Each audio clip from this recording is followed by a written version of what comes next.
हरे कृष्णा। हरे कृष्ण। तेजस प्रभु, आपका स्वागत है और आपका बहुत बहुत धन्यवाद कि आप तत्व संदर्भ इस ग्रंथ को हमारे साथ पढ़ने के लिए आप प्रवृत्त हुए हैं। और आज हम तत्व संदर्भ के पहली कक्षा का हम आरंभ करने जा रहे हैं। तो किसी भी कार्य को आरंभ करने से पूर्व कुछ मंगलाचरण कर लेना चाहिए, क्योंकि आचार्यों ने इसी परंपरा को स्थापित किया है। तो उसी परंपरा का अनुसरण करते हुए आज तत्व संदर्भ इस ग्रंथ को अवलोकन करने के पहले हम मंगलाचरण से प्रारंभ करेंगे। प्राय इसमें आपको सभी श्लोक मंगलाचरण में पहले ही ज्ञात होंगे, तो आप भी मेरे साथ मंगलाचरण कर सकते हैं। ओम अज्ञानतिमिरान्धस्य ज्ञानाञ्जनशलाकया चक्षुरुन्मीलितं येन तस्मै श्रीगुरवे नमः। श्रीचैतन्यमनोभीष्टं स्थापितं येन भूतले सोऽयं रूपः कदा मह्यं ददाति स्वपदान्तिकम्।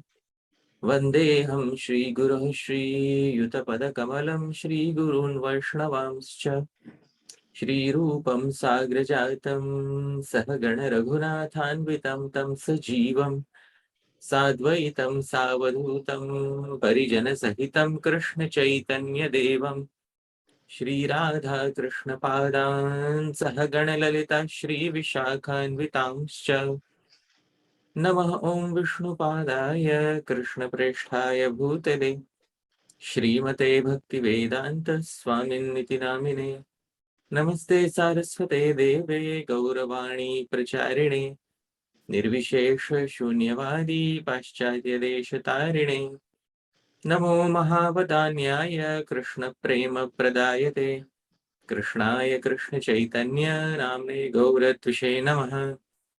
हे कृष्ण करुणा सिंधो दीनबंधो जगत्पते गोपेश गोपिका कांत राधा कांत नमोस्तुते तप्त कांचन गौरांगी राधे वृंदावनेश्वरी वृषभानुसुते देवी प्रणमामि हरिप्रिये वाञ्छाकल्पतरुभ्यश्च कृपा सिन्धुभ्य एव च पतितानां पावनेभ्यो वैष्णवेभ्यो नमो नमः।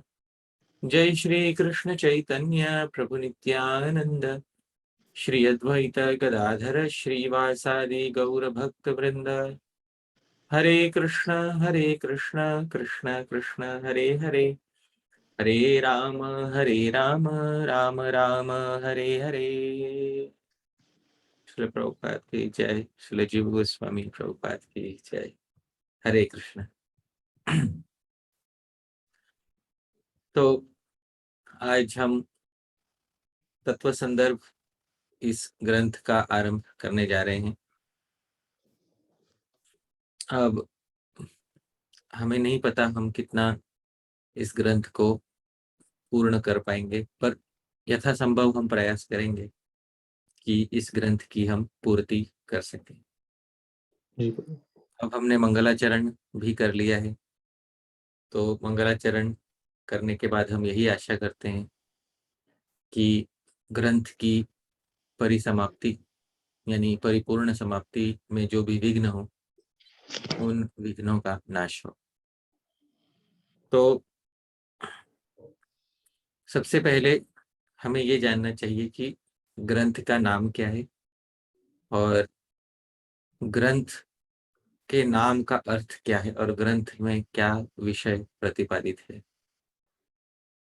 तो सबसे पहले ग्रंथ का नाम है तत्व संदर्भ। तो मैं अपने स्क्रीन पर आपको दिखा रहा हूँ, देखिए। ग्रंथ का नाम है तत्व तत्व संदर्भ। तत्व संदर्भ। संस्कृत नाम है तत्व संदर्भ और इसके रचयिता हैं श्री जीव गोस्वामी। इसी ग्रंथ में श्री जीव गोस्वामी कहेंगे कि मैंने वास्तव में इस ग्रंथ का प्रणयन नहीं किया है।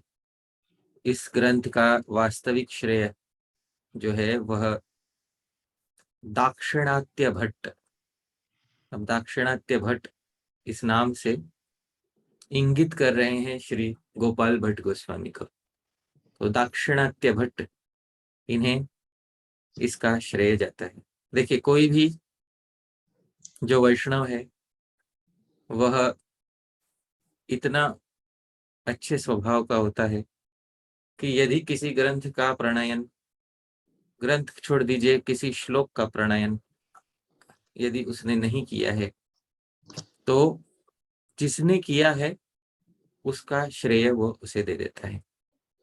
तो जीव गोस्वामी चाहते तो बोल सकते कि भाई मैंने तो बहुत इस पे मेहनत की है ग्रंथ पे, तो मैं मेरे परिश्रम को, हाँ, मैं कैसे नकार दूं। हाँ, परिश्रम आपने अवश्य किया है। तो इसलिए वह संदर्भ के आरंभ में लिखेंगे भी जीव कह करके, वो करेंगे मैंने भाई, मैं सिर्फ उस इस ग्रंथ को थोड़ा परिष्कृत कर रहा हूँ। परिष्कृत मतलब इसको एडिट कर रहा हूँ, थोड़ा संपादित कर रहा हूँ। तो उतना जो श्रेय है वो उनको जाता है कि इन्होंने ग्रंथ को संपादित किया है, पर मूल श्रेय संदर्भों का जो है श्री गोपाल भट्ट गोस्वामी को जाता है। अब प्रश्न ये है कि जब श्री गोपाल भट्ट गोस्वामी जी ने संदर्भों की रचना की, तो ये क्या उद्देश्य से उन्होंने रचना की। तो उस समय क्या होने लगा था कि प्रायः सभी वैष्णव श्रीमद् भागवत का अध्ययन प्रतिदिन करते थे, और श्रीमद् भागवत का अध्ययन जब करते थे तो ऐसे अनेक श्लोक और पद्य हैं श्रीमद् भागवत में जो उन्हें सिद्धांत के अनुसार बहुत ही उत्तम लगते थे कि भाई इस श्लोक में भगवान से संबंधित सिद्धांत बहुत ही अच्छा दिया हुआ है। जैसे एक श्लोक है श्रीमद् भागवत का, वदन्ति तत्तत्त्वविदस् तत्त्वं यज्ज्ञानम् अद्वयम् ब्रह्मेति परमात्मेति भगवान इति शब्द्यते। ये तो आपने पढ़ा ही है ये श्लोक, भागवत के प्रथम स्कंद में ही ये द्वितीय अध्याय में यह श्लोक आता है। तो इसी श्लोक में वदन्ति तत्त्वविदम् तत्त्वविदस् तत्त्वम्, तो वदन्ति तत्त्वविदस् तत्त्वम्, तो तत्व को जानने वाले लोग उस तत्व को कहते हैं। वो तत्व क्या है, यत् ज्ञानम अद्वयम, वह अद्वय ज्ञान है। अद्वय मतलब ऐसे ज्ञान जैसा और कोई ज्ञान नहीं है। हाँ, ज्ञानम अद्वयम। और फिर वह यदि अद्वय ज्ञान है तो फिर और एक ही तत्व है, तो फिर उसको सिर्फ तत्व ही कहना चाहिए। तो लेकिन अगले ही पंक्ति में कहते हैं, लेकिन ब्रह्म इति परमात्मा इति भगवान इति शब्दते, यद्यपि तत्व तो एक ही है लेकिन उसके तीन नाम जो है साधु गणों द्वारा निर्दिष्ट हैं, वह है ब्रह्म, परमात्मा और भगवान। और जब ऐसे श्लोक वैष्णव देखने लगे तो उन्हें लगा कि भाई यह श्लोक बहुत अच्छा है, इसे अपने जो है खुद के नोट्स में, जो हमारे खुद के जो, क्योंकि हर वैष्णव अपने कुछ ना कुछ खुद का लेखन करता था। वैष्णव मतलब कुछ लिखना चाहिए उसने, उसके खुद के कुछ नोट्स होने चाहिए। जैसे आप अभी नोटबुक लेकर बैठे, तो जब वो वैष्णव बैठते थे तो उनके वो भी अपने नोट्स में इन श्लोकों को नोट कर लेते थे। धीरे धीरे क्या होने लगा कि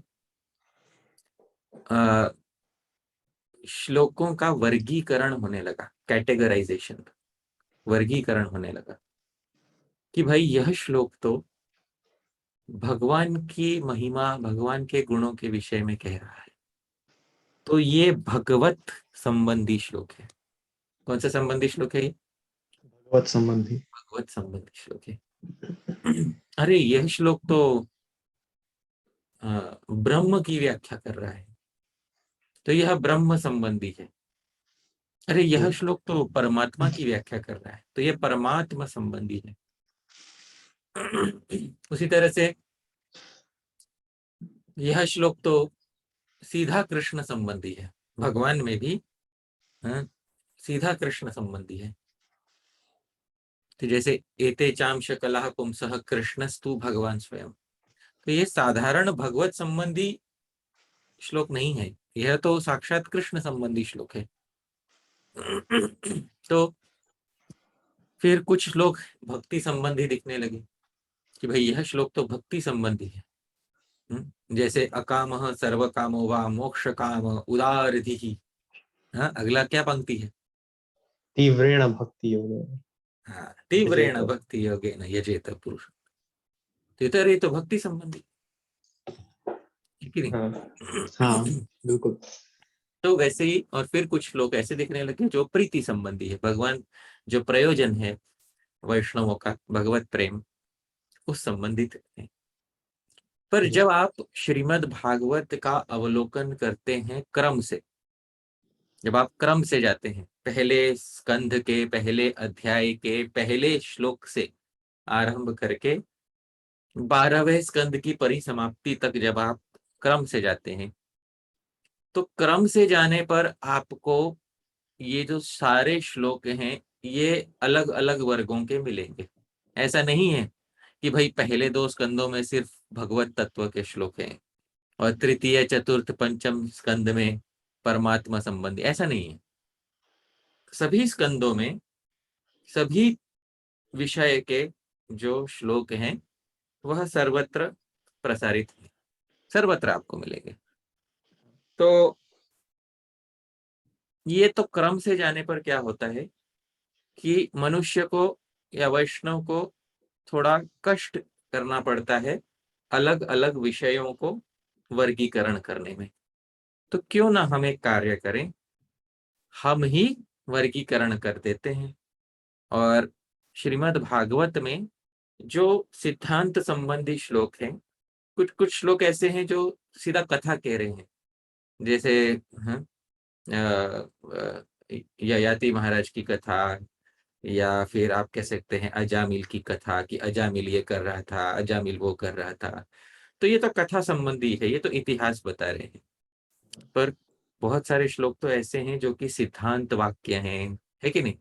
हाँ, तो हाँ सिद्धांत बता रहे वाले, तो कथा बताने वाले श्लोकों के व्यतिरिक्त जो सिद्धांत बताने वाले श्लोक बच जाते हैं, उनका वर्गीकरण कर देते हैं। वर्गीकरण इस प्रकार से करेंगे कि भाई उनको विषयों में विभाजित करेंगे, जिससे कि जो वैष्णव है जो आगे हमारे बाद आएंगे उनको यह प्रयास पुनः न करना पड़े। तो हम ही उसका वर्गीकरण करके रख देते। तो इसमें क्या होगा कि क्रम भंग हो जाएगा। आप समझ रहे हैं? हाँ? हाँ स्वाभाविक जो क्रम है श्रीमद् भागवत का वो क्या हो जाएगा? भंग हो वह जाए। भंग हो जाएगा।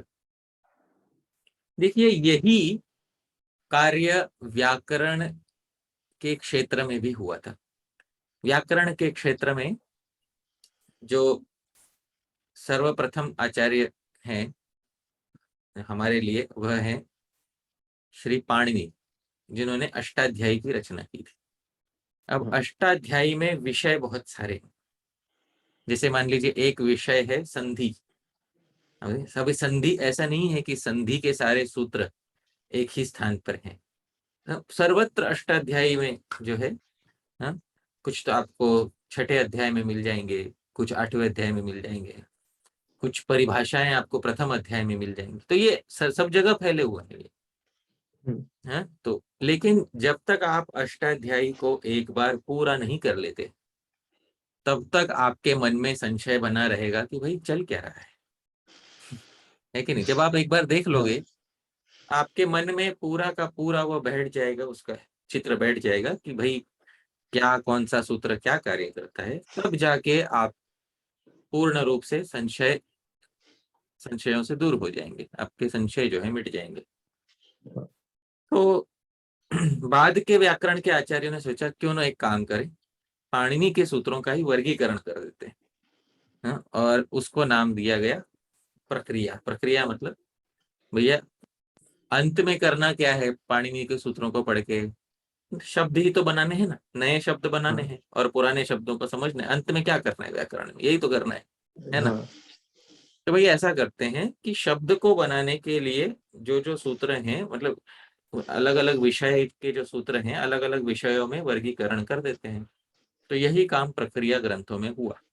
तो जैसे सबसे पहले प्रक्रिया कौमुदी नाम का ग्रंथ हुआ, प्रक्रिया कौमुदी के बाद सिद्धांत कौमुदी हुआ। सिद्धांत कौमुदी यह है प्रक्रिया प्रणाली का जो है सर्वोच्च ग्रंथ माना गया है, सिद्धांत कौमुदी।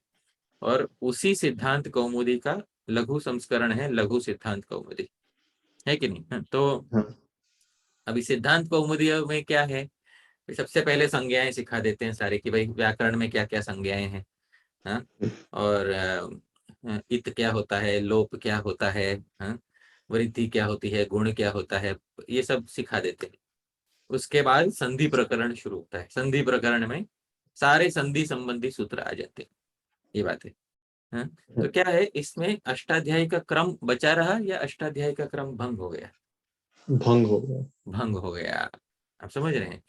तो हाँ कभी कभी आचार्य क्रम को भंग करते हैं ताकि विषयों का वर्गीकरण किया जा सके, ये बात है।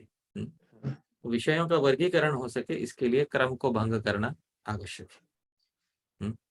क्योंकि जिस क्रम से पाणिनि ने सूत्र समझाए हैं उस क्रम से वर्गीकरण तो नहीं हो सकता। वर्गीकरण तो क्रम भंग करके ही होगा। उसी तरह से इसी प्रक्रिया प्रणाली को श्रीमद् भागवत में ले आते हैं। अब श्रीमद् भागवत में जिस क्रम से व्यासदेव जी ने श्लोकों की रचना की है, पद्यों की रचना की है, उस क्रम से जाओगे आप तो भाई कहीं तो भगवत संबंधी, कहीं परमात्मा संबंधी, कहीं भक्ति संबंधी, कहीं प्रीति संबंधी, सब अलग अलग श्लोक एक के बाद एक आते जाएंगे। हाँ और आप श्लोकों को पढ़ने में इतने व्यग्र रहोगे, उनका अर्थ समझने में इतने व्यग्र रहोगे कि आपको इनका वर्गीकरण करने का समय नहीं मिलेगा। तो हाँ आवश्यक है कि प्रक्रिया प्रणाली श्रीमद् भागवत पर भी होनी चाहिए। पर वह प्रक्रिया करने के लिए कुछ भंग करना पड़ता है। क्या भंग करना पड़ता है? उसका क्रम। क्रम भंग करना पड़ेगा। तो इसीलिए श्री गोपाल भट्ट गोस्वामी जी ने इसका आरंभ किया कि भाई हम क्रम से नहीं, क्रम भंग करके पर विषयों का वर्गीकरण करके करेंगे। यद्यपि ऐतिहासिक रूप से देखेंगे तो यह पहला प्रयास नहीं था, इससे पहले भी प्रयास हो चुके हैं। एक महाराष्ट्र में वैष्णव हुए थे जिनका नाम था वोपदेव। और वोपदेव इन्होंने श्रीमद् भागवत के ही क्रम को तोड़कर अलग अलग विषयों को प्रतिपादित किया। उस ग्रंथ का उन्होंने दो ग्रंथ लिखे थे, एक हरि लीलामृतम और एक दूसरा भी ग्रंथ लिखा था जिसमें उन्होंने श्रीमद् भागवत के इस क्रम को तोड़कर उन्होंने व्याख्या की है। मुक्ता फलम, मुक्ता फलम नाम था उसका। तो मुक्ता फलम ग्रंथ में उन्होंने क्रम भंग किया। तो वह वोपदेव जी इतने प्रसिद्ध हुए अपने ही जीवन काल में कि लोग ऐसा कहने लगे कि भाई भागवत की रचना वोपदेव ने की है, ऐसा कहने लगे। मतलब इतनी प्रसिद्धि प्राप्त हो गई वोपदेव को उनकी टीकाओं के कारण कि लोगों को ऐसा भ्रम होने लगा कि भाई भागवत के रचयिता तो शायद वोपदेव ही होंगे।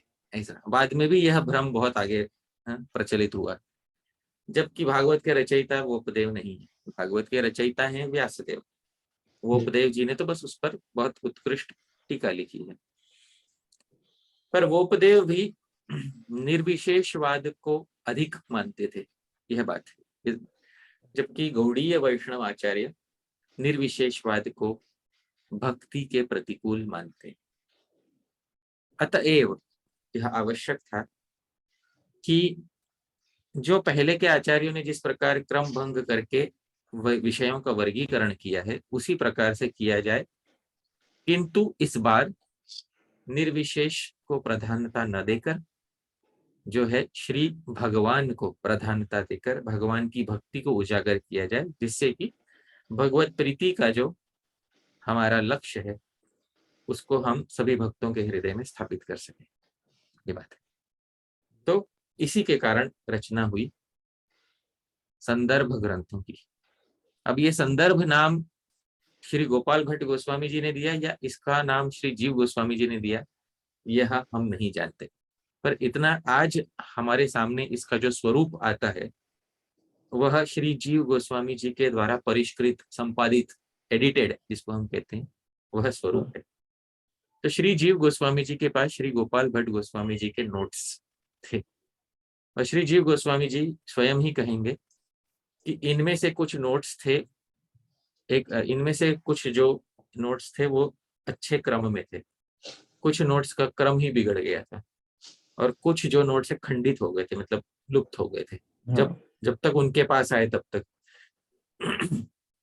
तो श्री जीव गोस्वामी जी को 3 कार्य करने थे कि जो क्रम से हैं, जो श्री गोपाल भट्ट गोस्वामी जी का जो भी लेखन क्रम से है, मतलब उनके क्रम से उन्होंने जो ठीक ठीक क्रम से लिखा है, उसको यथारूप उसका संरक्षण किया जा सके।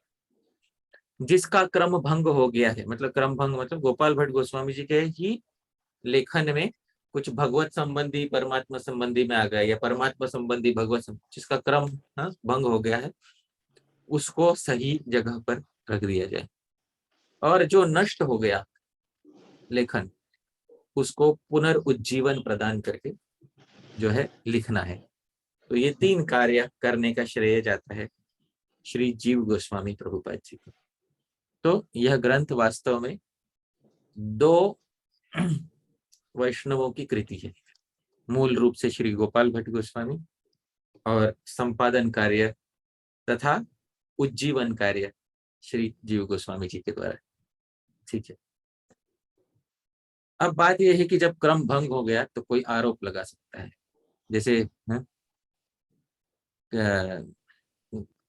जैसे व्याकरण में यदि कोई क्रम भंग कर दे पाणिनि के अष्टाध्यायी का, तो कोई आरोप लगा सकता है, अरे ये तो वेद के समान सूत्र हैं भैया, आप इस उसमें एक आनुपूर्वी रहती है। आनुपूर्वी मतलब जिस क्रम से वो बोला जाता है उसका एक महत्व रहता है, वो क्रम को भंग करने से वो चला जाएगा। तो जिस क्रम से व्यासदेव जी ने श्रीमद् भागवत समझाई है, वो क्रम को आपने भंग करके जो है ठीक नहीं किया, ऐसा कोई कह सकता है जीव गोस्वामी जी से। तो जीव गोस्वामी जी ने फिर क्या किया कि 6 संदर्भों को लिखने के बाद उन्होंने एक 7वां संदर्भ भी लिखा, और उस संदर्भ का क्या क्या नाम है ये आप जानते हैं? क्रम संदर्भ। क्रम संदर्भ। समझ, क्रम संदर्भ का अर्थ ये है कि भाई जिसे इस विषय में कोई तकलीफ है, कोई कष्ट है जिसे कि भाई हमने क्रम भंग किया है, वह क्रम संदर्भ पढ़ ले। तो दोनों प्रकार के प्रक्रिया की दृष्टि से भी श्री जीव गोस्वामी जी ने भागवत का जो व्याख्यान किया है वह अद्वितीय है, और क्रम से भी जो श्री भागवत का व्याख्यान किया है वो अद्वितीय है। तो अब क्रम भंग करके पढ़ना है, तो इसीलिए अब संदर्भों में हमारा प्रवेश जो है होने वाला है। मूल रूप से देख लेते हैं कि संदर्भ का क्या अर्थ है, और संदर्भ में कितने ग्रंथ, संदर्भों में कितने ग्रंथ हैं, और इन ग्रंथों के क्या क्या नाम हैं और उनका क्या अर्थ है, ये देख लेते हैं। तो अभी तो हम सबसे पहला ग्रंथ देख रहे हैं जिसका नाम है तत्व संदर्भ। ये तत्व फिलहाल इसमें थोड़ा किनारे कर देते हैं, जो शब्द बच जाता है वह क्या रह जाता है? संदर्भ। संदर्भ, इतना शब्द रह जाता है। ठीक है, संदर्भ का क्या अर्थ होता है यह हमें जानना चाहिए। संदर्भ का क्या अर्थ होता है? तो क्या आप हिंदी में यदि आपने संदर्भ पढ़ा है, हिंदी में संदर्भ शब्द यदि आपने सुना है, तो क्या आप बता सकते हैं कि संदर्भ का क्या अर्थ होता है?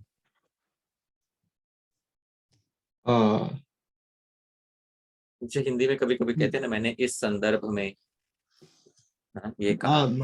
हाँ, लाइक रिलेशन में कुछ मैं हाँ, इसी मैंने इस जो है इस विषय में मैंने कुछ कहा, इस विषय में इस विषय में मैंने कुछ कहा। तो ये तो बात सही है कि भाई इस विषय में मैंने कुछ कहा। तो किसी विषय में, किसी परिप्रेक्ष्य में कुछ कहना ही संदर्भ में कुछ कहना, इस संदर्भ में मैंने कुछ कहा।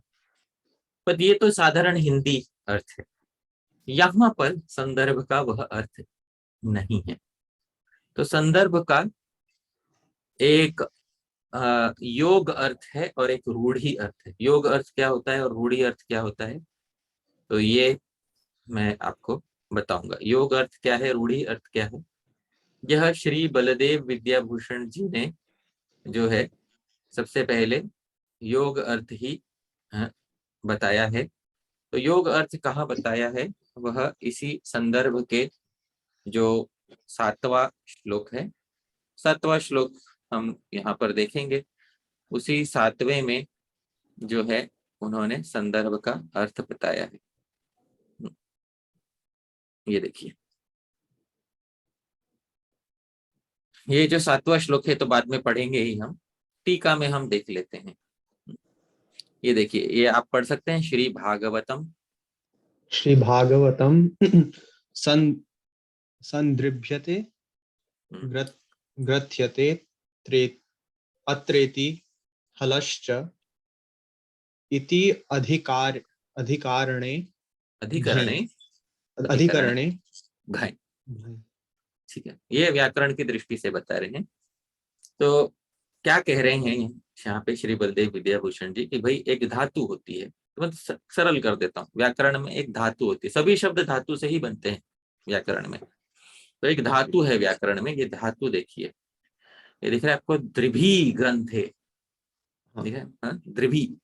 ये दृभ धातु, दृभ धातु ये कौन से अर्थ में पाणिनि मुनि कहते हैं, कौन से अर्थ में होती है, ग्रंथ में। ग्रंथ। हाँ, गूंथने में। आपने कभी कभी ब्राह्मण कभी पूजा के लिए आता है तो दर्भ लेके आता है। दर्भ देखा है आपने? ये जो ऐसे घास को बांधा हुआ होता है, उसको दर्भ कहते हैं। हाँ मैं देखा हूँ। हाँ, तो दर्भ कहते हैं। तो द्रिभी, द्रिभी ग्रंथे, दृभ अच्छा। धातु ये गूंथने में, एक साथ जोड़ के रखने में, समझ रहे हैं, अच्छा। इस अर्थ में हाँ, दृभ धातु होती है। अब दृभ धातु में श्री बलदेव विद्याभूषण जी सूत्र पाणिनि का बताते हैं, हलश्च। कौन सा सूत्र है? हलश्च। हलश्च। सब तृतीय अध्याय में ही, अष्टाध्याय के तृतीय अध्याय में ही तृतीय पाद में ये सूत्र है, हलश्च। तो ये हलश्च, इस सूत्र से एक प्रत्यय आता है जिसका नाम है घाय। क्या प्रत्यय है? घाय। घाय प्रत्यय आता है। और अधिकरण अर्थ में यह प्रत्यय होता है। क्योंकि देखिए, संदृभ्यते ग्रथ्यते अत्र, अत्र इसमें, इसमें हाँ, कौन सी विभक्ति है? सप्तमी। सप्तमी विभक्ति का क्या नाम होता है? अधिकरण। अधिकरण। तो अधिकरण अर्थ में जो है घाय प्रत्यय होता है। तो जब अधिकरण अर्थ में घाय प्रत्यय होता है तो धातु कौन सी है हमारी? दृभ द्रभ दृभ दृभी। धातु है। दृभ। हाँ, ई तो वो अनुनासिक होने ठीक। से चला हाँ जाएगा, उसका लोप हो जाएगा। जी। उपदेशे अच अनुनासिक इत, आपने पढ़ा है, हाँ हाँ तो वो तो उससे तो लोप हो जाएगा। तस्य लोप, लोप क्या होता है? अदर्शनम लोप, लोप हो जाएगा, न दिखने को ही लोप कहते हैं। ठीक है, तो उपदेश अच अनुनासिक इत से द्रिभी का जो अंतिम इकार है उसका लोप हो जाएगा। फिर दृभ बचेगा। दृभ में कौन सा प्रत्यय लगाने को बोल रहे हैं श्री बलदेव विद्याभूषण जी? अधिकरणे घाय। घाय प्रत्यय। और कौन से सूत्र से? हलश्च सूत्र से। ठीक है, अच्छा। तो द्रिभी और उसमें प्रत्यय क्या लगा? घाय। घाय। घाय का घकार उड़ जाएगा, यकार उड़ जाएगा, सिर्फ एक ही बचेगा। फिर क्या बचेगा? अ। अ बचेगा। तो दृभ प्लस अ, है कि नहीं? हाँ। हाँ। अब इससे दृभ धातु में गुण हो जाएगा। पाणिनि के सूत्र है सार्वधातुक अर्ध धातु, इससे गुण हो जाएगा। क्या हो जाएगा? दृभ धातु में गुण हो जाएगा। गुण हो जाएगा। तो दृभ का जो रिकार है, हाँ, उसमें गुण होने लगेगा। और वो उरण रपर है, एक और सूत्र होता है, उससे अर, हाँ, जी। द्रि को दर हो जाएगा। द्रि को क्या हो जाएगा? दर हो जाएगा। हाँ, तो दृभ का हो जाएगा दर्भ। दर्भ हाँ। भकार में हलंत होगा, दर्भ। हाँ। हाँ, और आगे क्या बचा हुआ है? आ बचा हुआ है। अ, तो उसमें आधे भकार में अ लगेगा, तो क्या हो हाँ। जाएगा? दर्भ। हाँ, दर्भ। अब सम्यक दर्भ, सम उपसर्ग लगा के हाँ। दर्भ करेंगे तो क्या हो जाएगा? संदर्भ, समदर्भ। हाँ, समझ गया। तो हाँ। अच्छे से गूंथना, इसको क्या कहते हैं? संदर्भ। हाँ, तो अलग अलग विषयों के श्लोकों को एक स्थान पर हमने गुथ के रखा हुआ है, इसको कहते हैं संदर्भ। ठीक है, ये तो हाँ। योगार्थ हो गया, ये तो व्याकरण की दृष्टि से। अब एक रूढ़ी अर्थ भी है कि भाई रूढ़ी अर्थ मतलब जो प्रचलित अर्थ है, जिसकी रूढ़ी बैठ गई है समाज में, वह अर्थ भी श्री बलदेव विद्याभूषण जी कहते हैं। ये देखिए, ये श्लोक दिख रहा है, हाँ? हाँ। श्लोक मेरे पीछे पढ़िए।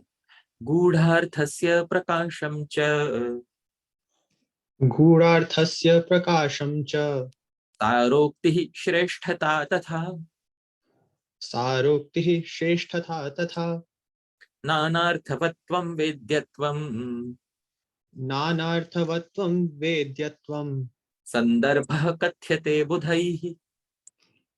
संदर्भः कथ्यते बुधैः। ठीक है, ये देखिए, इसमें कोई धातु वातु कुछ बताया कुछ नहीं, सीधा बस, हाँ, कुछ रूढ़ी बिठाकर अर्थ किया गया है। भाई क्या है संदर्भ, किसको कहते हैं? गूढ़ार्थस्य प्रकाशम च, किसी विषय के गूढ़ अर्थों का जहां पर क्या होता है, हाँ, प्रकाश होता है। प्रकाशन होता है। किसी विषय के गूढ़ अर्थों का जहां प्रकाशन होता है। सार उक्ति ही, और जो भी का बड़ा बड़ा चीज नहीं बची, सार कहा जाता है। ऐसा बड़ा बड़ा व्याख्यान नहीं है, जो सार है वो बताया जाता है। श्रेष्ठता तथा, और उस विषय का, उस प्रतिपादित विषय की श्रेष्ठता दर्शाई जाती है।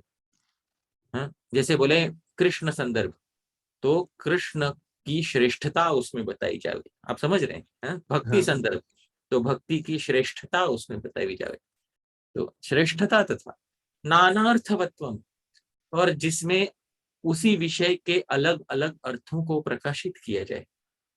हाँ? वेद्यत्वम, और वह विषय ही जानने योग्य विषय है, यह बताया जाए। ऐसे को, ऐसे शास्त्र को संदर्भ कथ्यते बुधई, बुद्धिमान जनों द्वारा क्या संज्ञा दी जाती है?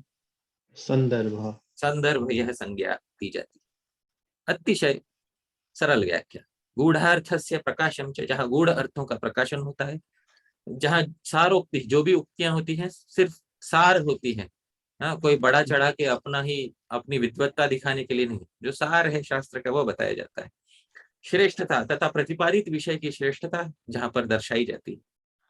और नानार्थवत्वम, और शास्त्र के नाना अर्थों का जहां प्रकाशन होता है। वेद्यत्वम, और शास्त्र ही एकमात्र, वह शास्त्र, वह विषय ही एकमात्र जानने योग्य है, यह दिखाया जाता है।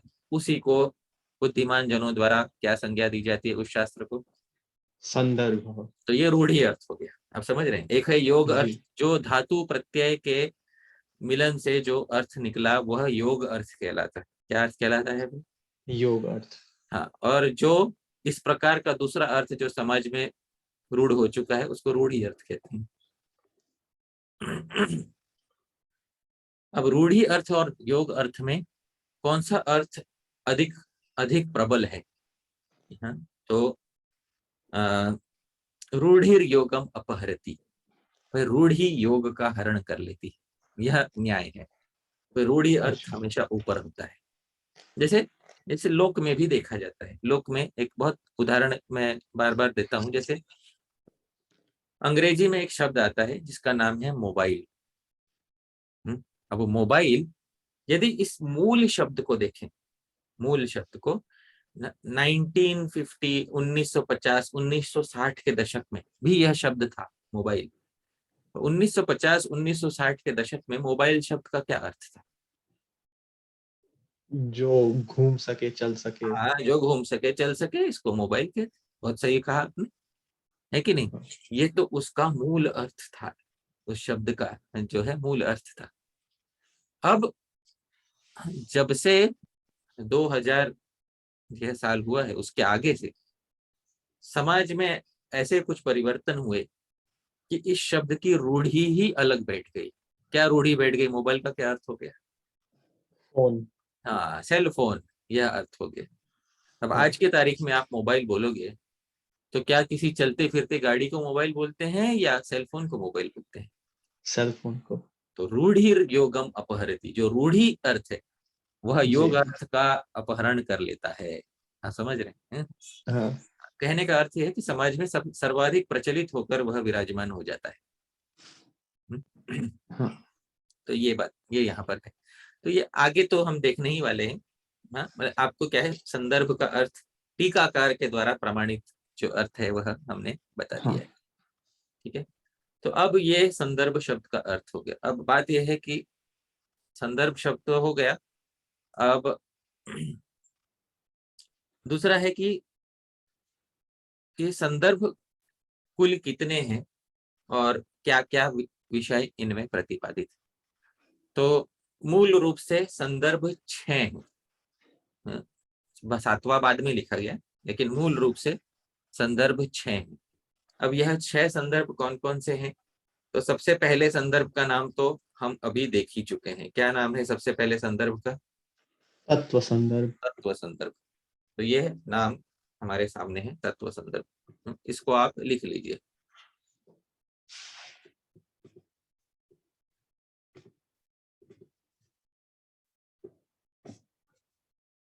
जी। ठीक है, अब बात यह है कि ये तो पहला ही संदर्भ है। हाँ? अब दूसरा संदर्भ भी है, और दूसरे संदर्भ का नाम है भगवत संदर्भ। मैं ऐसा करता हूं, मैं आपको एक नए स्क्रीन में जो है उसको लिखकर बताता हूँ।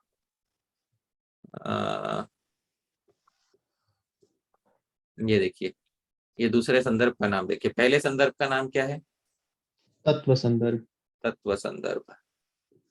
ठीक है, तो पहले संदर्भ का नाम भी मैं इसके ऊपर लिख लेता हूँ, तत्व संदर्भ। दूसरे संदर्भ का नाम क्या है? भगवत संदर्भ। वो आप लिख लीजिए। हाँ। ठीक है, अब तीसरे संदर्भ का नाम देखिए क्या है? परमात्म संदर्भ। परमात्मा नहीं होगा। हाँ, क्या है? परमात्म। म। क्योंकि मूल रूप से जो प्रातिपदिक है, जो शब्द है परमात्मा, आत्मन होता है, आत्मा नहीं होता है। हाँ, क्या शब्द होता है? आत्मन। आत्मन। नकार का लोप होता है, जो हाँ। जब उसका समास करते हैं तो न लोप होता है। हाँ, तो न लोप होगा, पर आत्मन का न लोप होगा तो आत्मा बच जाता है। तो परमात्मा संदर्भ।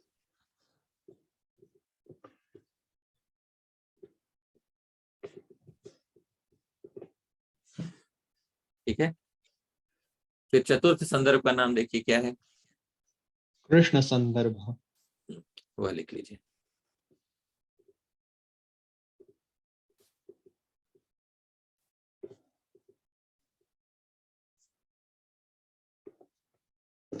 पांचवे का नाम देखिए। भक्ति संदर्भ।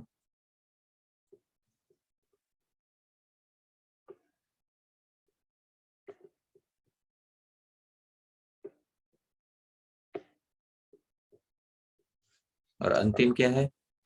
प्रीति संदर्भ। हम्म,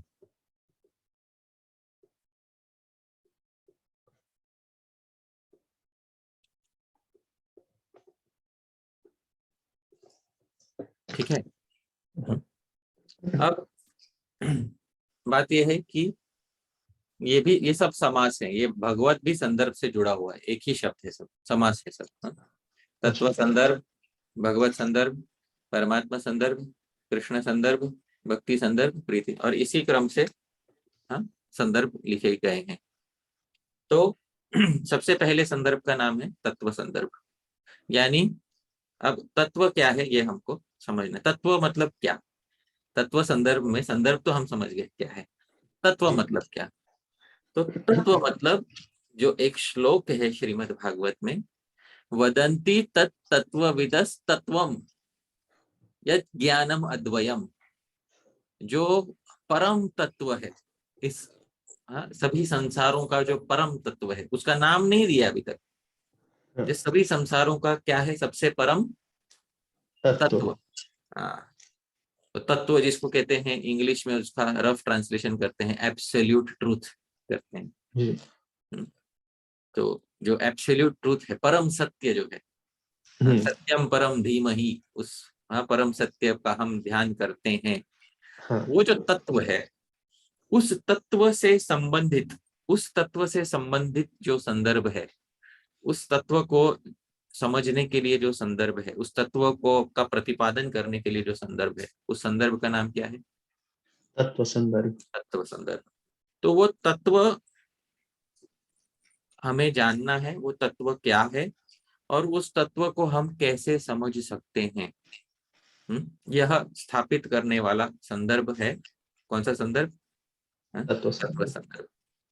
अब तत्व संदर्भ के अंत में मालूम पड़ जाएगा कि भाई वदंती तत्व विदस तत्वम यद ज्ञानम अद्वयम, वो तत्व तो अद्वय ज्ञान ही है, पर उसकी तीन संज्ञाएं पड़ जाती हैं। ब्रह्म इति, परमात्मा इति, भगवान इति शब्दते, है कि नहीं? ब्रह्म, परमात्मा और भगवान, यह तीन संज्ञाएं एक ही तत्व की हो जाती हैं। तो भाई फिर तो आरंभ कीजिए ब्रह्म संदर्भ से, ये बात है, फिर तो आपको कौन से संदर्भ से आरंभ करना चाहिए? ब्रह्म संदर्भ। ब्रह्म संदर्भ से आरंभ, फिर परमात्मा संदर्भ और फिर भगवत संदर्भ लिखना चाहिए, क्योंकि भगवान तो अंत में है। ब्रह्मेति परमात्मेति भगवानिति शब्द। श्री जीव गोस्वामी जी भगवत संदर्भ में एक बात बोलेंगे, व्यंजिते भगवत तत्वे ब्रह्म तु व्यज्यते स्वयं। भाई एक बार भगवत तत्व बुद्धि गोचर हो गया, ब्रह्म अपने आप बुद्धि गोचर हो जाएगा। यद्यपि कहते हैं कि ब्रह्म बुद्धि का विषय नहीं है, ऐसा तो बहुत जगह शास्त्रों में कहा गया है, वाणी का तो विषय ही नहीं है। यतो वाचो निवर्तन्ते अप्राप्य मनसा से, उपनिषद वाक्य, ये तो बुद्धि का विषय ही नहीं है ब्रह्म। हम लेकिन फिर भी इसलिए व्यज्यते कहा। व्यज्यते मतलब किसी प्रकार यदि समझ में आ भी सके, यदि तो भगवत तत्व यदि समझ आ जाए तो ब्रह्म अपने आप व्यंजित हो जाएगा, ये बात है। तो इसीलिए अलग से ब्रह्म संदर्भ लिखने की आवश्यकता नहीं है, क्योंकि भगवत तत्व के अंतर्गत ही ब्रह्म तत्व है, ये बात है। गौड़ीय वैष्णवों का मूलभूत सिद्धांत तो यही है कि जब व्यास देव जी ने क्रम किया ब्रह्म, परमात्मा, भगवान, तो यह वैशिष्ट्य दिखाने के लिए, बढ़ता हुए विशिष्टता दिखाने के लिए ही तो यह क्रम व्यास देव जी ने लिखा है, कि भाई सबसे पहले, सबसे बेसिक धरातल पर जो सबसे पहला तत्व है वो है ब्रह्म तत्व, फिर उसके ऊपर जो है परमात्मा तत्व। सबसे ऊंचा तत्व कौन सा तत्व है? भगवत, भगवत तत्व। भगवत ही भगवान हो जाता है, प्रथमा एक वचन में भगवत शब्द क्या हो जाता है? भगवान। भगवान में। तो भगवत तत्व जो है ये सबसे ऊंचा है। तो भाई ऐसा करते हैं ना कि इसको कहते हैं ना भाई प्रधान मल्ल, जब बहुत सारे कुश्ती करने वाले आपके सामने हो, उसमें से सबसे जो तगड़ा है उसी को पहले पछाड़ दो। तो उसी को पछाड़ दोगे तो बाकी लोग तो पहले वही हरा दिए गए आपके द्वारा, तो समझ रहे हैं। तो वृक्ष के सबसे ऊंचे फल का आस्वादन पहले ही कर लो, तो भाई बाकी फल का आस्वादन आपने अपने आप कर लिया, ये बात है। तो वृक्ष का जो सबसे ऊंचा फल रहता है, जिसको शुक तोते ने आस्वादन किया है, वह फल सबसे मीठा होता है। वृक्ष की मधुरता, वेद ये वृक्ष है, आप समझ रहे हैं, निगम कल्प कल्प वृक्ष है ये। उस कल्प वृक्ष पे सबसे ऊंचा उगा हुआ फल है श्रीमद् भागवत। तो श्रीमद् भागवत को शुक ने स्वयं आस्वादन करके और मीठा बना दिया है। और उस भागवत में भागवत नाम ही शास्त्र का क्या है? भागवत, भगवत संबंधी शास्त्र क्या है? हाँ? भागवत, ब्राह्म तो नहीं लिखा ना, ब्राह्म पुराण नहीं है ना कोई, हाँ? पुराण का नाम नहीं, क्या है? भगवत, भागवत, भागवत, भगवत भागवत। संबंधी पुराण है ना कोई। हाँ, भाई उसमें कौन से तत्व का वर्णन सर्वोत्कृष्ट रूप से हुआ है? भगवान का। भगवान का। तो व्यंजिते भगवत तत्वे ब्रह्म तू व्यज्यते स्वयं। अरे भाई, जब भगवत तत्व समझ गए आप, अलग से ब्रह्म तत्व समझने की आपको आवश्यकता नहीं होगी, आप समझ जाओगे। हाँ, कहने का अर्थ ये है कि जीव गोस्वामी बोलते हैं हम ही समझा देंगे, आप मत उसका फिक्र नहीं करना। ठीक है, तो दूसरा संदर्भ हुआ भगवत संदर्भ।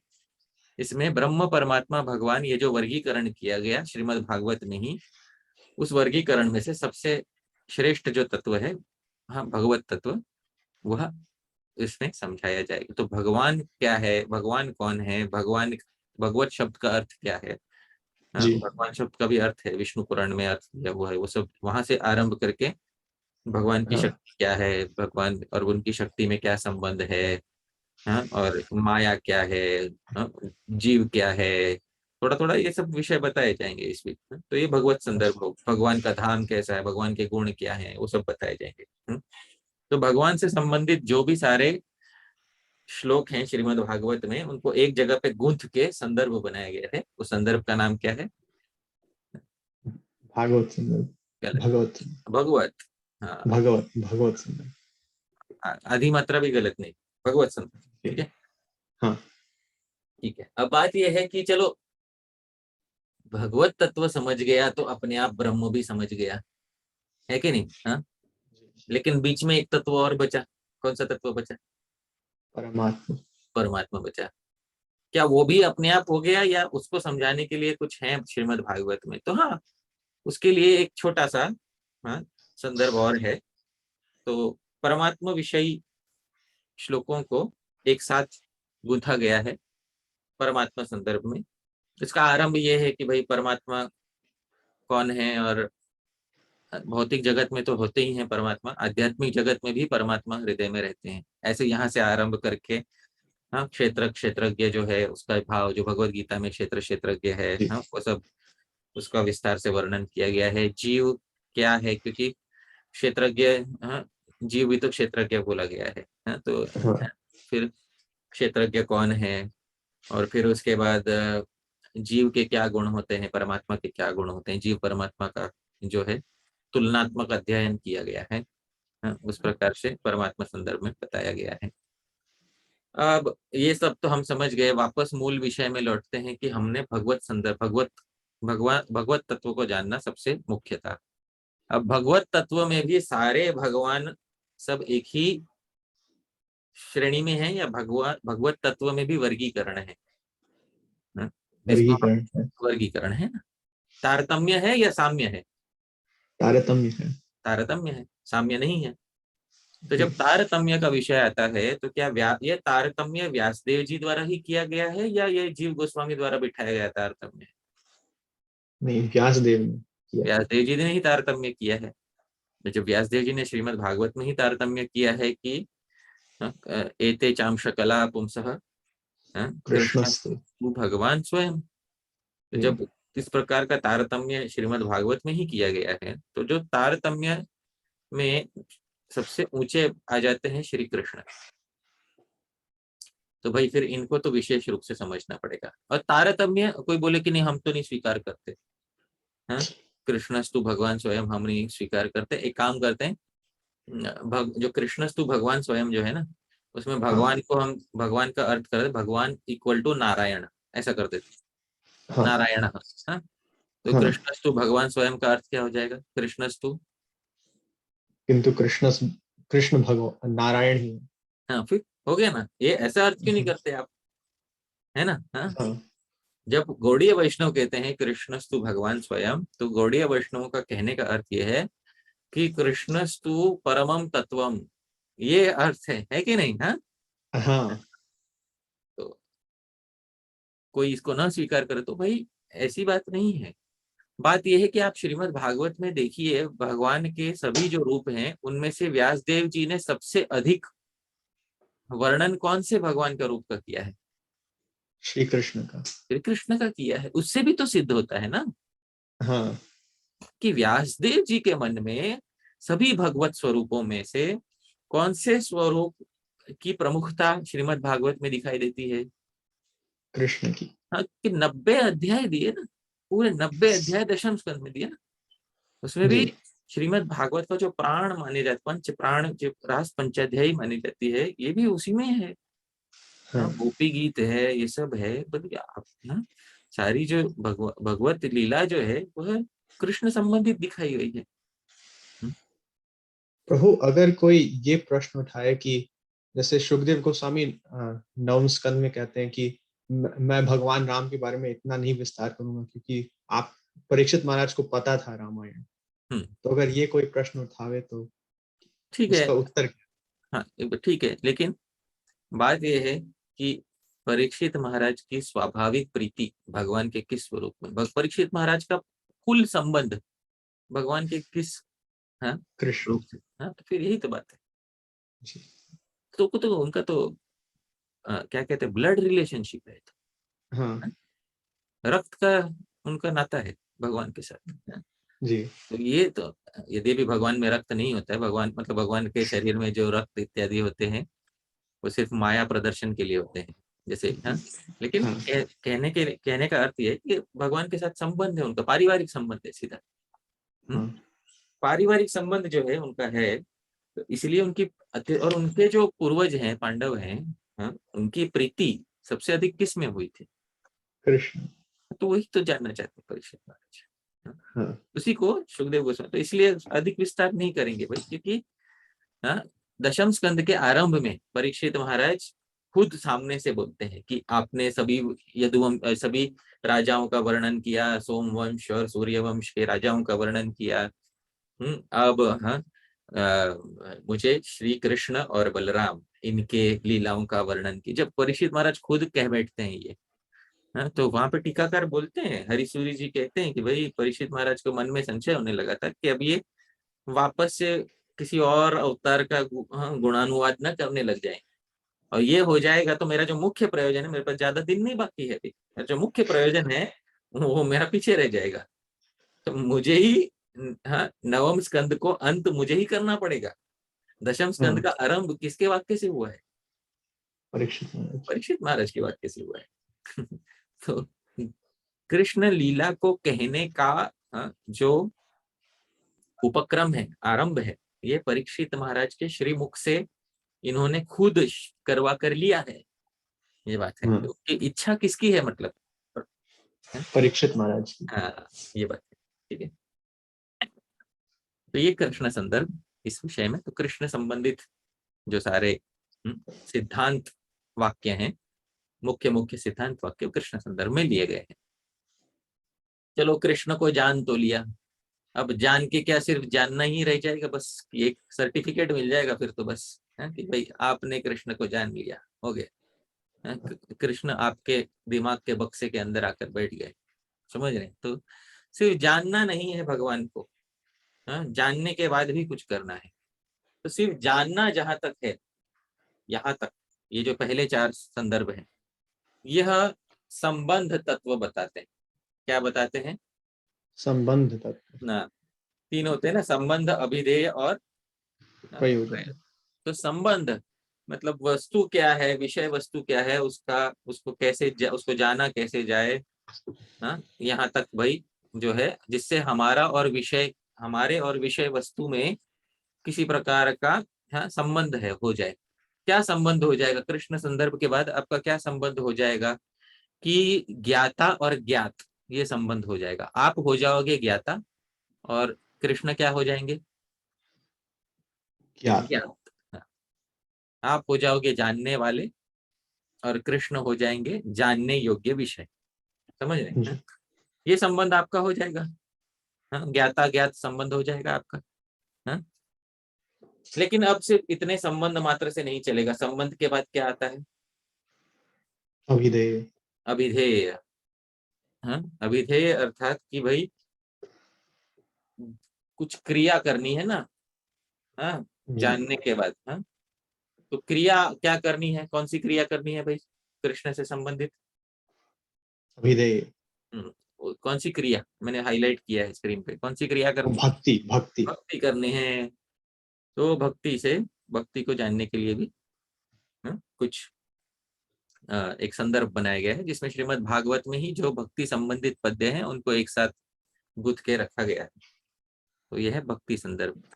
अच्छा भाई, भक्ति तो कर लोगे, पर भक्ति करते करते कुछ और ध्येय भी प्राप्त करना ही है क्या? तो वो तीसरा तत्व कौन सा होता है? प्रयोजन कहते हैं ना जिसको। जी। तो प्रयोजन क्या प्राप्त करना है आपको? प्रीति। प्रीति। प्रेमा पुमर्थो महान। प्रेम ही तो सबसे महान पुरुषार्थ है जीवन का। जी। तो भाई प्रयोजन तत्व में आ गया प्रीति संदर्भ। ठीक है। तो ये वर्गीकरण आपको समझ में आ गया। प्रथम 4 संबंध भगवान के साथ क्या स्थापित कर रहे हैं? संबंध। पंचम संदर्भ क्या स्थापित कर रहा है? अभिधेय। और षष्ठम? प्रयोजन। षष्ठ संदर्भ प्रयोजन है। ठीक है। तो इस प्रकार से यह संदर्भ है और इनका यह वर्गीकरण है। और इसके बाद सप्तम संदर्भ लिखा गया, जिसका नाम क्या था? क्रम संदर्भ। क्रम संदर्भ। तो अलग ही है वो उसमें क्रम को बचा के रखा गया है। तो सप्तम जो है, वो जो क्रम संदर्भ है, उसको जानने के लिए भी एक बात है। जिसने श्रीधरी टीका पढ़ी है, क्रम संदर्भ जानने के लिए पहले कौन सी टीका पढ़ना है? श्रीधर स्वामी। श्रीधरी टीका। श्रीधरी के बाद फिर क्रम संदर्भ में एडिशनल कुछ नोट्स है, क्योंकि वही चीज अच्छा। जो रिपीट करेंगे जो श्रीधर स्वामी ने लिखे तो पेपर वेस्ट हो जाएगा। जीव गोस्वामी जरा भी पेपर नहीं वेस्ट करते, ये बात है। तो हाँ। यह मान के चल रहे हैं क्रम संदर्भ में कि भाई आपने श्रीधरी टीका का अध्ययन किया है, उसके बाद अच्छा। आप क्रम संदर्भ पढ़िए। ये बात है? ऐसे नहीं कि हाँ मुझे श्रीमद् भागवत पढ़ना तो मैं क्रम संदर्भ लेके बैठ गया। नहीं नहीं नहीं नहीं। सबसे उत्कृष्ट टीका क्रम अनुसार सबसे उत्कृष्ट टीका किसकी है? श्रीधर स्वामी। श्रीधर स्वामी। पर श्रीधर स्वामी की टीका में जगह जगह पर अद्वैतवाद का प्रतिपादन किया गया है। और वो हाँ। उसका एक प्रयोग किसी कारण से किया है, क्योंकि भागवत जैसे भगवत संबंधी शास्त्र में अद्वैतवाद का प्रतिपादन करना यह संगत नहीं बैठता। हाँ। तो किस कारण वो जहां जहां पर श्री जीव गोस्वामी जी को ऐसा लगता है कि यहाँ पर कुछ और ऐड करना है, तो वहां वहां पर क्रम संदर्भ में उन्होंने नोट्स पाए, पर क्रम भंग नहीं किया उसका उन्होंने।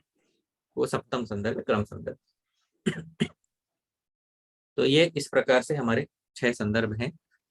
अब हम संदर्भों में प्रवेश कर सकते हैं। और सबसे पहला संदर्भ जो है हमारा, कौन सा संदर्भ है? तत्व संदर्भ। तत्व संदर्भ। अब तत्व क्या है?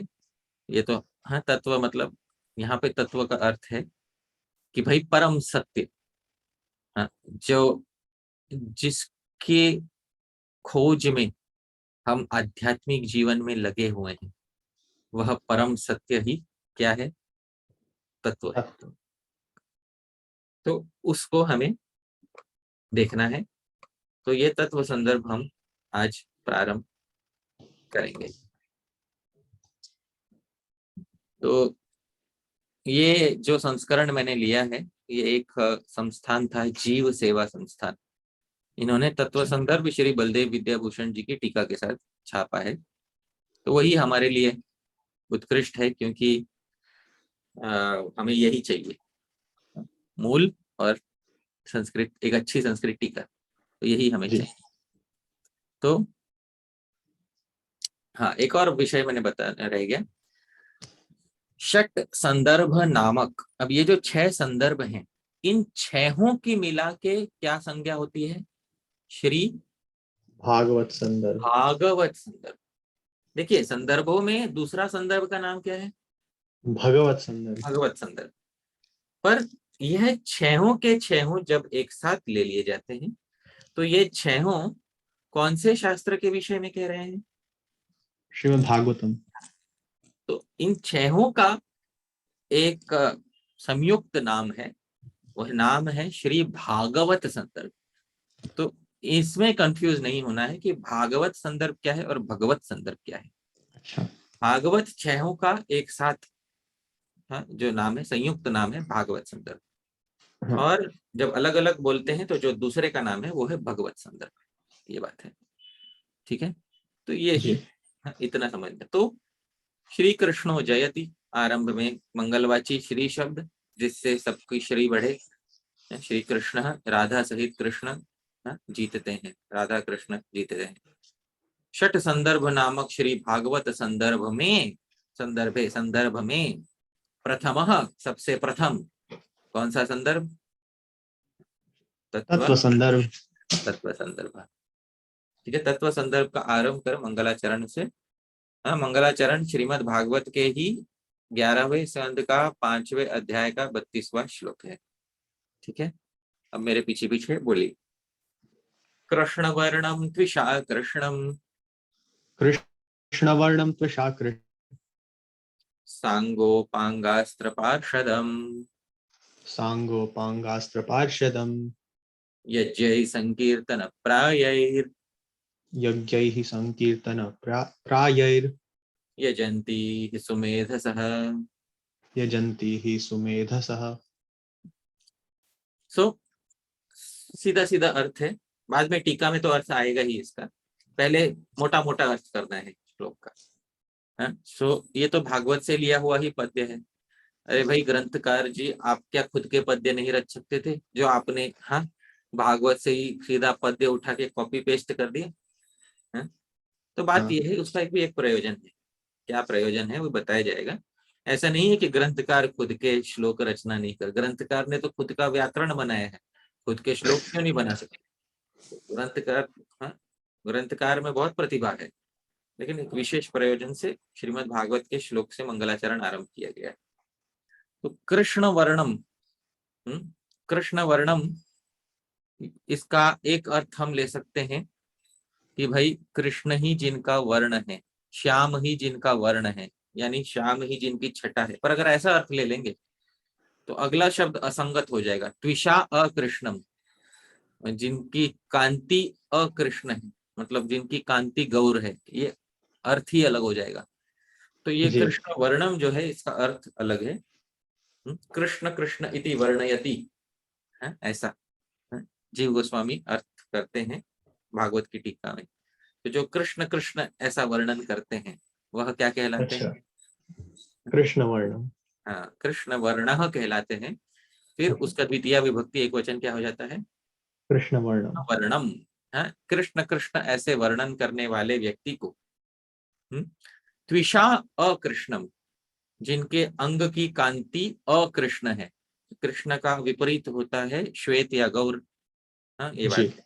जिनकी अंग की कांति जो है गौर है, ऐसे व्यक्ति को, हाँ, सा सांग उपांग अस्त्र पार्षदम, स अंग, जो अपने अंगों सहित आए हैं, उप अंग, और उप अंगों सहित आए हैं, अस्त्र, जो अपने अस्त्रों सहित आए हैं, पार्षदम, और अपने पार्षदों सहित आए हैं। स सब में लगने वाला है। हाँ, हाँ जो अपने अंग उपांग अस्त्र और पार्षदों सहित उपस्थित हुए हैं, वह है सांगोपांगास्त्र पार्षदम, ऐसे व्यक्ति को।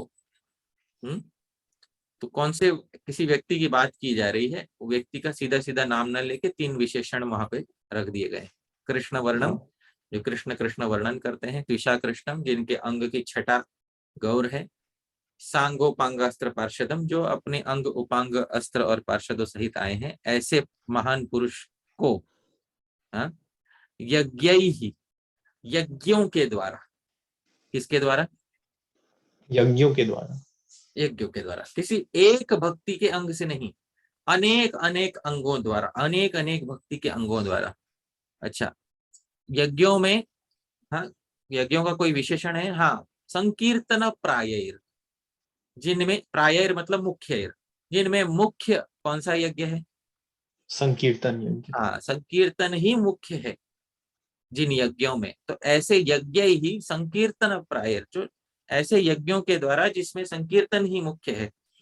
यजंती, उनको यज्ञ करते हैं ही, निश्चित रूप से। कौन यज्ञ करते हैं? सुमेधसः, सुमेधस शब्द का एक प्रथमा विभक्ति बहुवचन। हाँ, तो अच्छी बुद्धि वाले लोग अनेक यज्ञों द्वारा, जिनमें संकीर्तन ही मुख्य है, यज्ञ करते हैं या जिनको आहुति अर्पण करते हैं। किनको? जो कृष्ण वर्ण है, त्विषा कृष्ण है, सांगोपांगास्त्र पार्षद। ऐसे ही श्लोक का अर्थ। ठीक है, ये तो मोटा मोटा अर्थ बता दिया आपको। इसका हिंदी में अर्थ भी यहाँ इस संस्करण में दिया हुआ है। तो हाँ, पढ़िए क्या अर्थ है। श्री कृष्ण चैतन्य महाप्रभु जी के नाम में कृष्ण अक्षर वर्तमान है, अतएव कृष्ण वर्ण युक्त श्री गौर सुंदर स्वयं अपनी गौर छटा से श्री कृष्ण है, अकृष्ण अकृष्ण है। आपके श्री नित्यानंद प्रभु जी एवं श्री अद्वैत प्रभु जी अंग तथा श्री वास जी आदि उपांग है। अच्छा, पंच तत्व देखना है आपने। हाँ, पंच तत्व में चैतन्य महाप्रभु के दोनों और कौन कौन रहते हैं?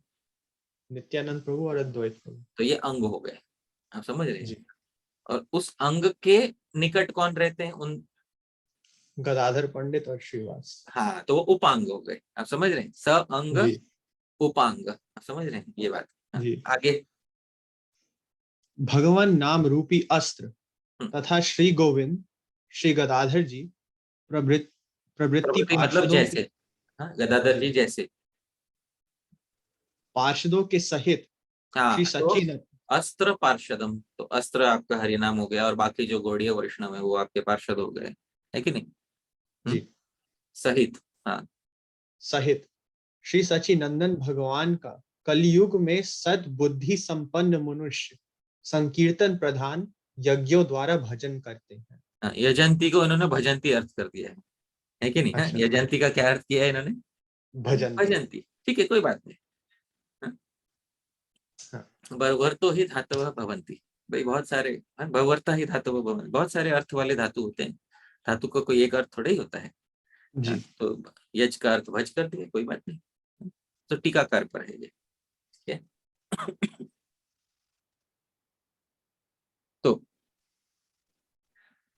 ये हमारा मूल श्लोक यहाँ पर हो चुका है। तो ये हमने इस समय विषय में जो है प्रवेश कर लिया है। तो अब ऐसा करते हैं, आज के लिए यहाँ पर विराम लेते हैं, क्योंकि हमने संदर्भों में प्रवेश तो कर लिया, पर सबसे पहले जानना ये आवश्यक था कि संदर्भ क्या होता है। जी, संदर्भ शब्द का ही अर्थ क्या है, पहले तो यही जानना आवश्यक, क्योंकि बहुत बार पूरा संदर्भ बता देता है आदमी, 6 संदर्भ हाँ, समझने के बाद उसको पूछते भाई संदर्भ का क्या अर्थ है, तो वो बता नहीं पाता है। हाँ। तो संदर्भ के दो अर्थ हैं, एक योग अर्थ है, एक रूढ़ि अर्थ है। योग अर्थ में कौन सी धातु से बना है? द्रिभी। द्रवी। द्रवी, पाणिनि क्या कहते हैं? द्रवी क्या? ग्रंथे। द्रवी ग्रंथे, बहुत अच्छा। हाँ, तो द्रवी ग्रंथे, तो द्रिभ धातु ग्रथन अर्थ में होती है। जी, हम्म, तो ग्रंथ वो कहते ही, तो उसको ग्रंथ क्यों कहते हैं, किसी शास्त्र को ग्रंथ क्यों कहते हैं?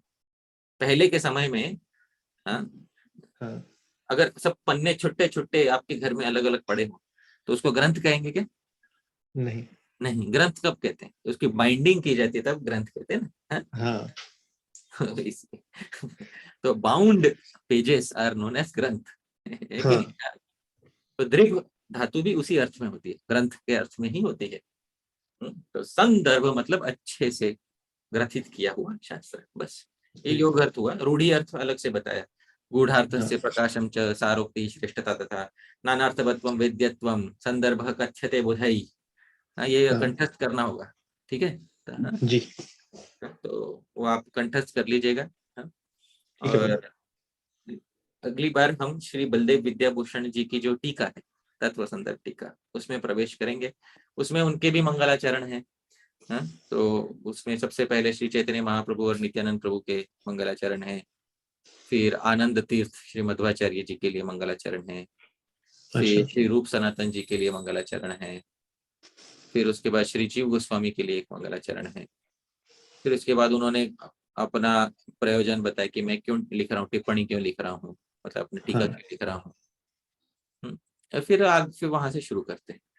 तो यही कृष्ण वर्णम त्विषा कृष्णम का व्याख्या शुरू करेंगे, वो इस बार नहीं, अगली बार देखेंगे आराम से, कोई जल्दबाजी नहीं। हाँ, पहले सब विषयों को बैठ के आराम से समझ कर लेना है, ये प्रयोजन है यहाँ पर। क्योंकि फटाफट फटाफट भागेंगे, बहुत सारे विषय, हमारे कोई सिलेबस नहीं कंप्लीट करना है।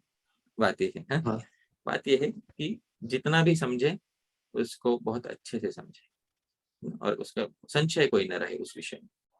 ठीक है, जी प्रभु, तो आज यहीं पे अल्प विराम देते हैं। हाँ, अगली ठीक है बार प्रभु, जब आगे की कक्षा रखेंगे तो फिर उसके आगे हम कंटिन्यू करेंगे। ठीक है, आगे बढ़ेंगे। बिल्कुल प्रभु। हाँ, चलेगा। कुछ इस विषय में कुछ पूछना है आपको? नहीं प्रभु। नहीं, सब संशय दूर हो गए? जी प्रभु। ठीक है, चलेगा। हाँ, चलेगा, फिर आज यहीं पर रुकते हैं। बहुत बहुत धन्यवाद आपका। हाँ, श्री जीव गोस्वामी प्रभुपाद की जय। जय हरे कृष्ण। हरे।